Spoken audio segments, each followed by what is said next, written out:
Thank you. Thank you. Thank you, everybody. Hello, Austin.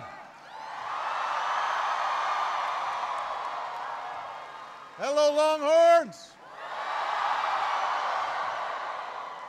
Oh, it is good to be back. It is good to be back.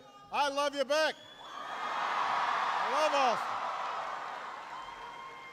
Love Austin. I remember, by the way, anybody who's got a seat, feel free to take a seat. I remember paying you a visit during the campaign. Mac Brown gave me a tour of the stadium, along with Colt and a couple other guys, and I got a photo with the Heisman.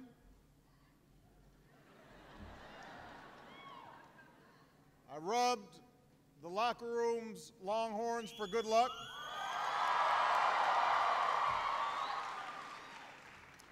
And I'm just saying it might have had something to do with how the election turned out. There might be a connection there.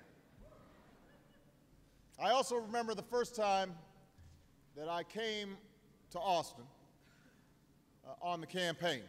And there are a number of friends who are here who have been great supporters. I want to make mention of them. Representative Lloyd Doggett is here, a great friend. Senator Kirk Watson is here. Congressman Sheila Jackson Lee is here. Mayor Leffenwell is here. And your own President Bill Powers is in the house.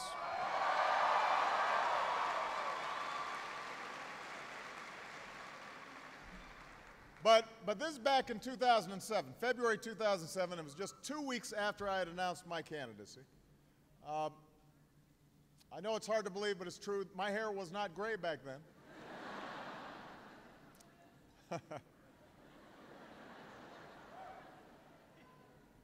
Not many people thought I had much of a shot at the White House.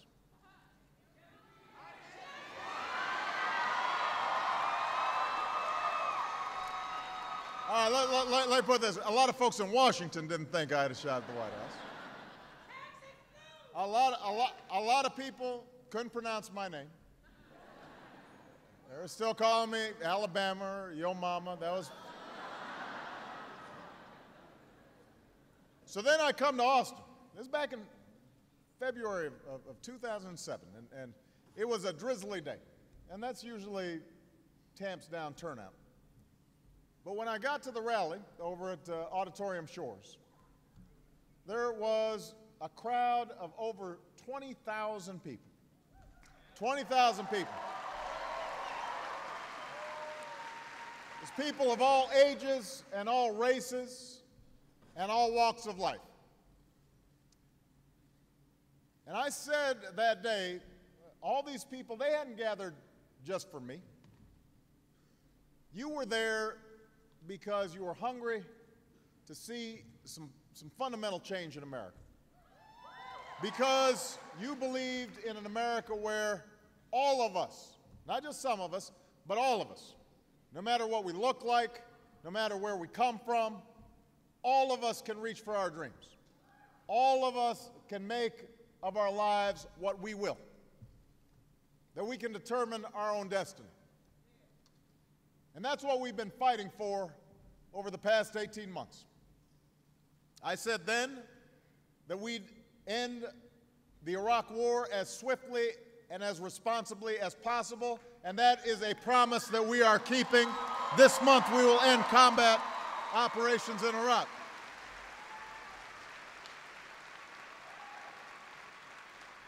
I said we'd make health care more affordable and give you more control over your health care, and that's a promise we're keeping. And by the way, young people are going to be able to stay on their parents' health insurance till they're 26 because of the laws that we passed.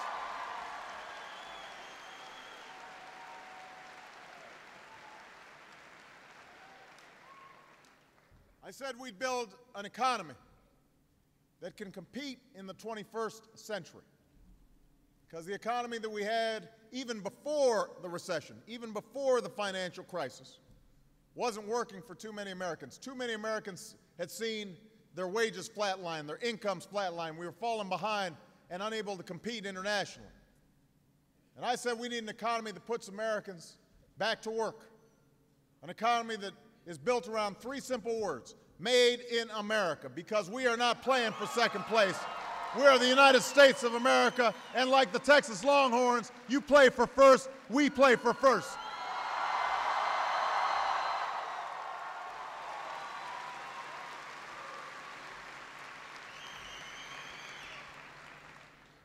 Now, when it comes to the economy, I said that in today's world, we're being pushed as never before.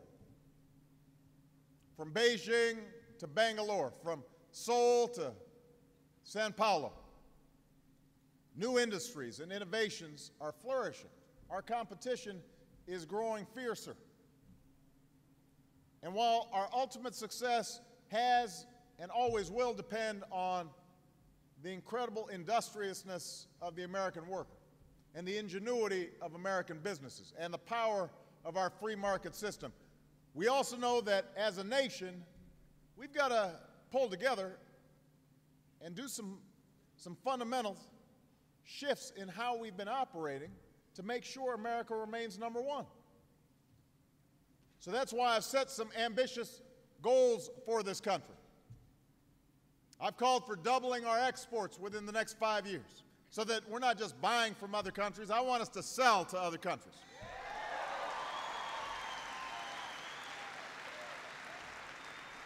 We've talked about doubling our nation's capacity to generate renewable energy by 2012 because I'm absolutely convinced that if we control the clean energy future, then our economic future will be bright.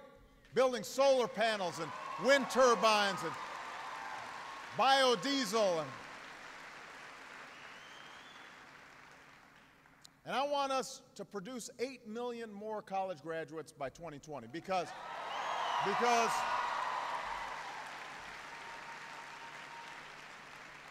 America has to have the highest share of graduates compared to every other nation.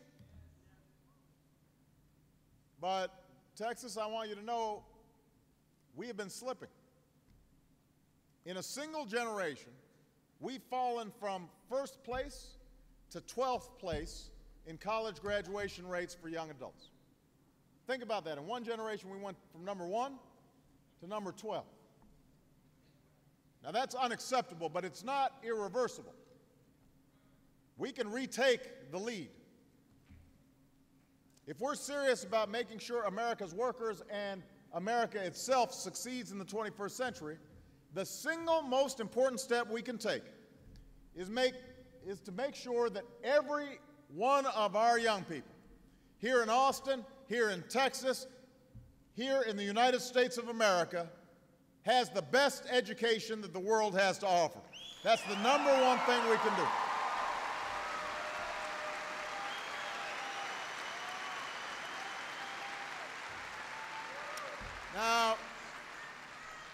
Now, when I talk about education, people say, well, you know what? Right now, we're going through this tough time. We've emerged from the worst recession since the Great Depression.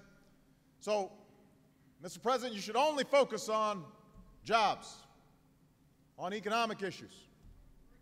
And what I've tried to explain to people, I said this at the National Urban League the other week, education is an economic issue. Education is the economic issue of our time.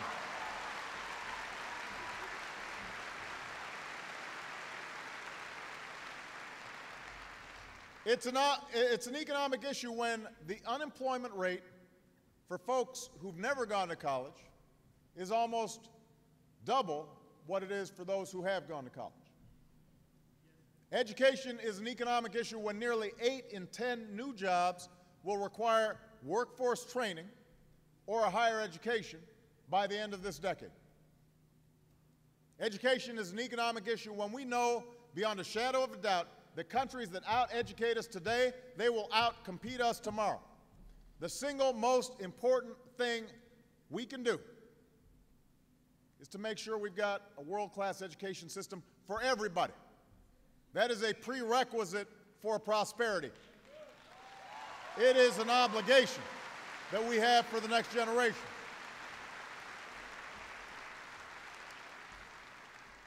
And here's the interesting thing, Austin.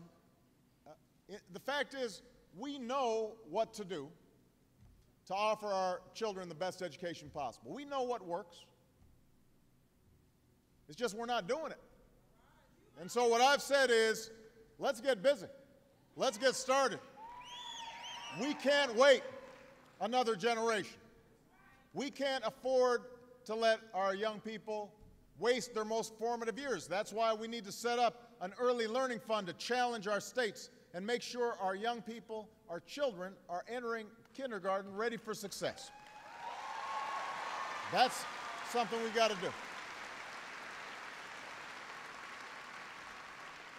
We can't accept anything but the best in America's classrooms, and that's why we've launched an initiative called Race to the Top, where we are challenging states to strengthen their commitment to excellence and hire outstanding teachers and train wonderful principals and create superior schools with higher standards and better assessments. And we're already seeing powerful results across the country.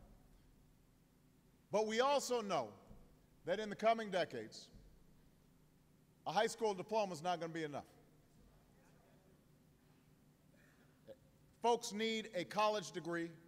They need workforce training. They need a higher education.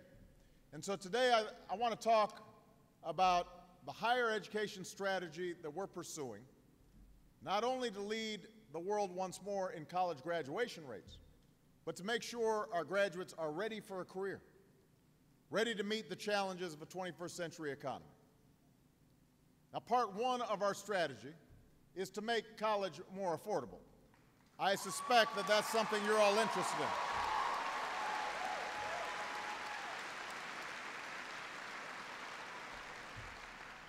I don't have to tell you why this is so important.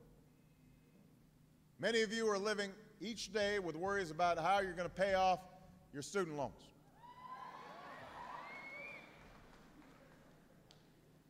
And we all know why, even as family incomes have been essentially flat over the past 30 years. College costs have grown higher and higher and higher and higher. They have gone up faster than housing, gone up faster than transportation. They've even gone up faster than health care costs, and that's saying something.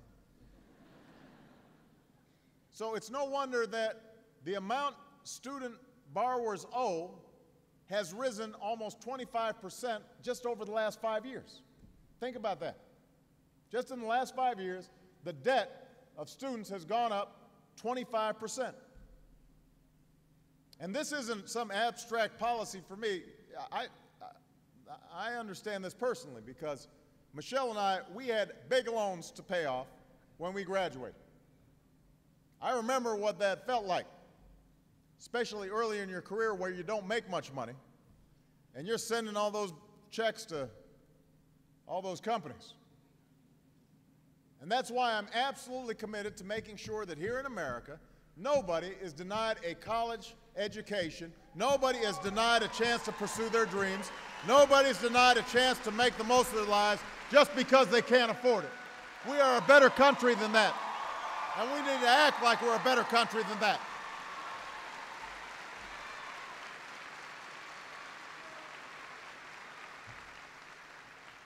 Now, there are a couple of components to this. Part of the responsibility for controlling these costs falls on our colleges and universities. Some of them are stepping up. Public institutions like the University of Maryland, University of North Carolina, some private institutions like Cornell, they're all finding ways to combat rising tuition without compromising on quality. And I know that your president is looking at some of these same approaches to make sure that the actual costs of college are going down. I want to challenge every university and college president to get a handle on spiraling costs. So university administrators need to do more to make college more affordable, but but we as a nation have to do more as well. So that's why we fought so hard to win a battle that had been going on in Washington for years. And it had to do with the federal student loan program. See, under the old system, we'd pay banks and financial companies billions of dollars in subsidies to act as middlemen. See, these loans were guaranteed by the federal government, but we'd still pass them through banks, and they'd take out billions of dollars in profits. So it was a good deal for them, but it wasn't a very good deal for you. And because these special interests were so powerful, this boondoggle survived year after year, Congress after Congress. This year, we said enough is enough. We said,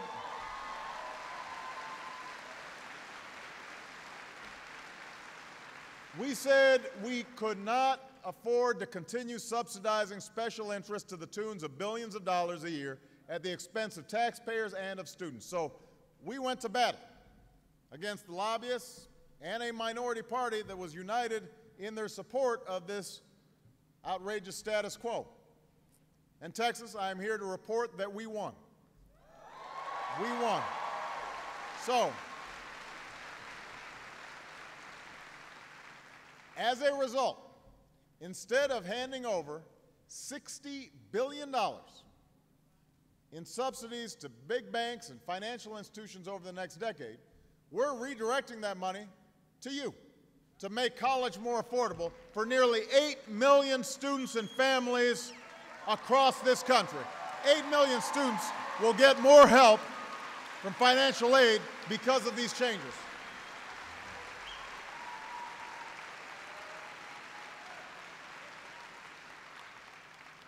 We're tripling how much we're investing in the largest college tax credit for our middle-class families. And thanks to Austin's own Lloyd Doggett, that tax credit is now worth $2,500 a year for 2 years of college. And we want to make it permanent so it's worth $10,000 over 4 years of college. $10,000.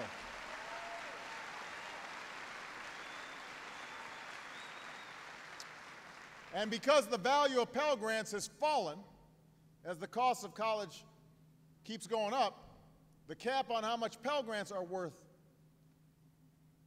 we have decided to offer more support for the future so the value of Pell Grants don't erode with inflation, they keep up with inflation. And we're also making loan repayments more manageable for over 1 million more students in the coming years, so students at UT Austin and across this country don't graduate with massive loan payments each month. All right, we're working on that right now. Now, I should mention, by the way, we're also making information more widely available about college costs and completion rates so you can make good decisions. You can comparison shop. And we're simplifying financial aid forms by eliminating dozens of unnecessary questions. You should not have to have a PhD to apply for financial aid. You shouldn't have to do it.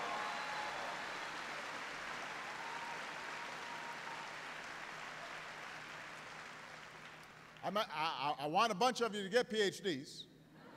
Don't get me wrong. I just don't want you to have to do it for your financial aid form. So if you're married, for example, you don't need to answer questions anymore about how much money your parents have made. If you've lived in the same place for at least 5 years, you don't need to answer questions about your place of residency. Soon, you'll no longer need to submit information you've already provided on your taxes. And that's part of the reason why we've seen a 20% jump in financial aid applications, because we're going to make it easier and make the system more accessible. So college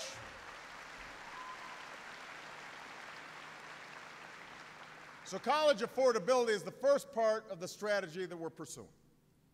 The second part is making sure that the education being offered to our college students, especially, by the way, our students at community colleges, that it's preparing them to graduate ready for a career. See, institutions like UT are essential to our future. But community colleges are too. They are great, underappreciated assets that we have to value and we have to support. So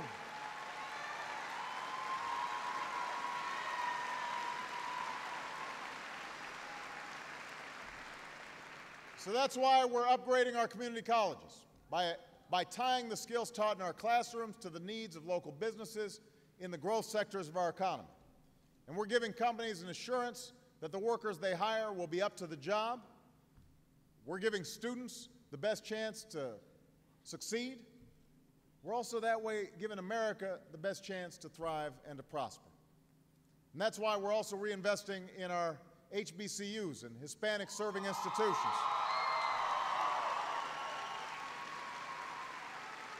Like Houston Tillotson and St. Edwards.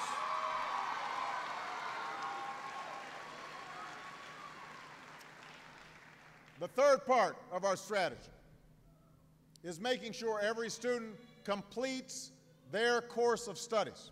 Now, I want everybody to think about this.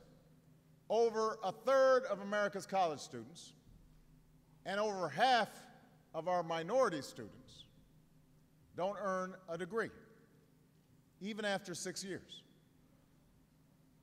So we don't just need to open the doors of college to more Americans. We need to make sure they stick with it through graduation. That is critical. And that means looking for some of the best models out there. There are community colleges like Tennessee's Cleveland State that are redesigning remedial math courses and boosting not only student achievement but also graduation rates. And we ought to make a significant investment to help other states pick up on some of these models. So we've got to lift graduation rates. We've got to prepare our graduates to succeed in this economy. We've got to make college more affordable. That's how we'll put a higher education within reach for anybody who's willing to work for it. That's how we'll reach our goal of once again leading the world in college graduation rates by the end of this decade. That's how we'll lead the global economy in this century, just like we did in the last century. And, you know, when I look out at all the young people here today, I think about the fact that you are entering into the workforce at a difficult time in this country's history. The economy took a body blow from this financial crisis and this great recession that we're going through. But I want everybody here to remember, at each and every juncture throughout our history, we've always recognized that essential truth that the way to move forward in our own lives and as a nation is to put education first. It's what led Thomas Jefferson to leave as his legacy not just the Declaration of Independence, but a university in Virginia. It's what led a nation that was being torn apart by civil war to still set aside acreage as a consequence of President Lincoln's vision for the land-grant institutions to prepare farmers and factory workers to seize the promise of an industrial age. It's what led our parents and grandparents to put a generation of returning GIs through college and open the doors of our schools and universities to people of all races, which broadened opportunity and grew our middle class and produced a half a century of prosperity.